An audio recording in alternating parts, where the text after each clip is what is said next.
Hello, class.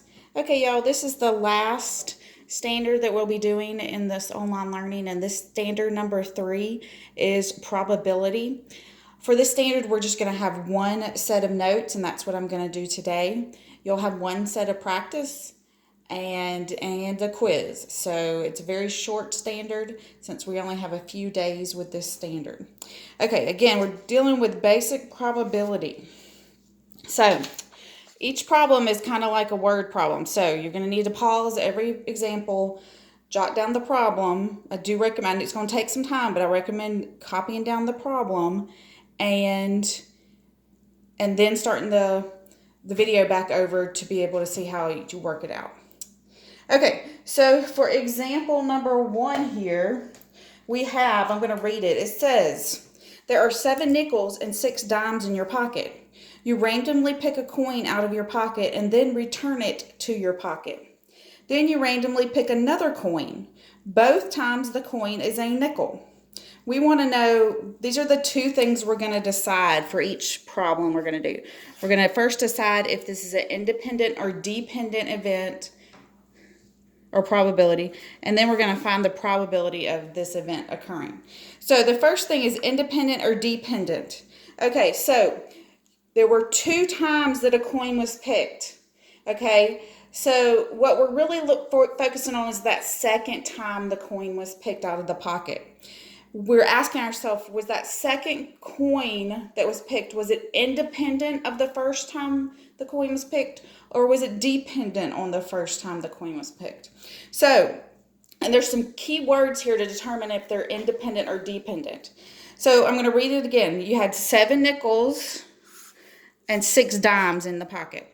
You randomly pick a coin out of the pocket, and then the key word is you return it to your pocket.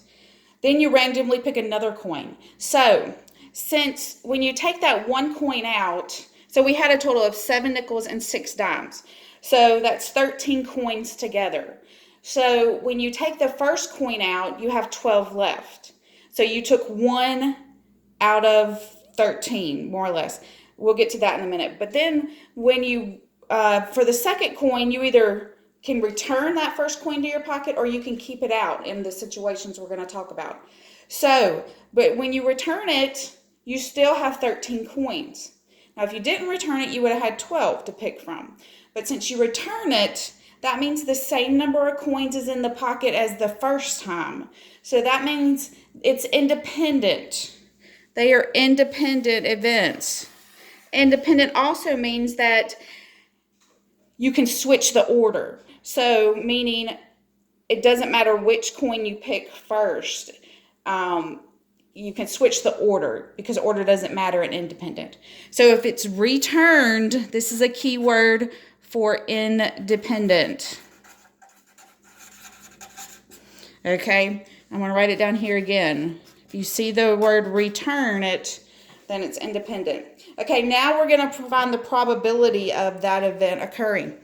So the first time we pick it, well, we had 7 nickels and 6 dimes. We said total, what we're going to have is 2 fractions and we're going to multiply them.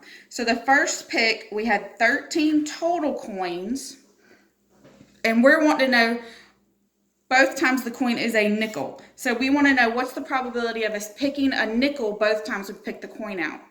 So we had 13 total, but how many nickels did we have? We had 7 nickels. So the first chance is 7 out of 13. Then we're going to multiply it by our second chance. Well, again, we want a nickel. There were 7 nickels, and since we returned that first coin, we still have 13 total.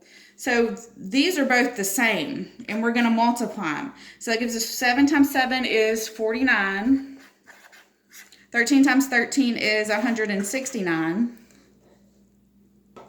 And then we're just going to divide that. Okay, so 49 divided by 169 gives us, it's approximately, I'm going to round it to the nearest hundredth, so 2 decimal places. So it's approximately 0.29. So it's, and we talk about that as a percentage, so it's kind of like a 29% chance that you would pick nickels both times. Okay, example number 2. We got 5 examples today. Okay, again, copy the problem, pause the video, copy the problem, then come back to the video. Okay, this time we got nickels and dimes again. This time there are 7 nickels, just we need to know that, and 8 dimes in your pocket. You randomly pick a coin out of your pocket and place it on a counter. So then you randomly pick another coin. The first coin is a nickel. What are the chances of the first coin being a nickel? And the second coin is a dime. Again, we're going to choose whether this was an independent or dependent probability, and then we're going to find the probability. So the difference between this problem and the last problem is that when you pick that first coin, what did you do with that first coin? Did you put it back in the pocket? No, you didn't. You put it on the counter. You placed it on the counter. So then the next time you picked a coin, you had one less coin to choose from. So that means the second time you picked that coin, it was dependent on the first pick because it changed the amount of coins in your pocket. So this is a dependent event. That means we did not return the coin. If you do not return it because you placed it on the counter, this is did not return, then it's got to be a dependent event. Okay, so again, we're going to find the probability the same way. We're going to have 2 fractions because we're talking about 2 events that happened. So the first fraction is the first time we picked it, the coin is a nickel. So how many nickels do we have? We had 7 nickels.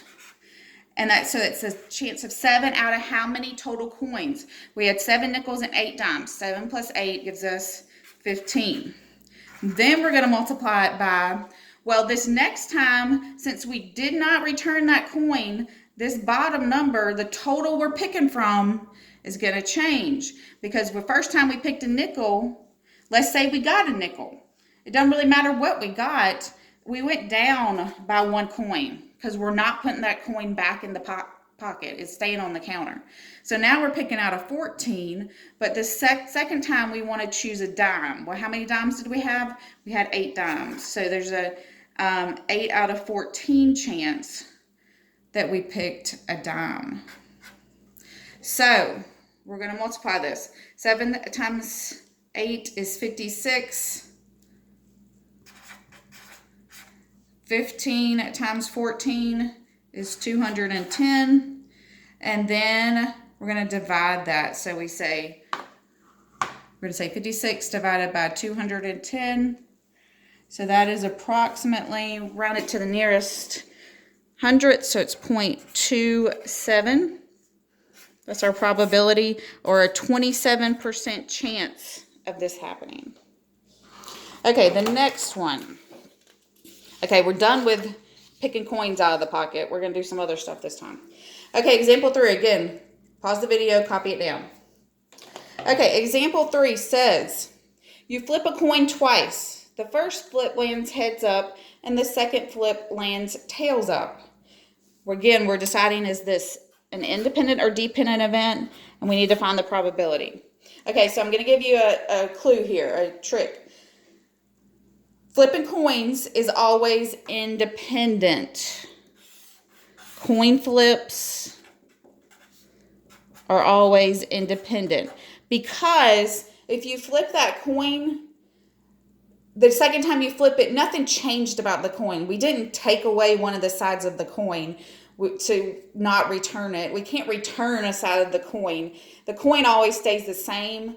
Therefore, one coin flip is independent of another coin flip. It's not going to affect the outcome of the other coin flip. So it's always independent. So now when we find the probability, okay, so we flip the coin twice. We're flipping it twice. The first flip lands heads up. Well, what are your options for a coin flip? You can either land heads up or tails up. So it's 2 options. So our bottom number's 2. Well, heads up is one of those 2 options. And then the second time The second flip lands tails up. So again, we only have two options, heads or tails, and it's 1 out of 2.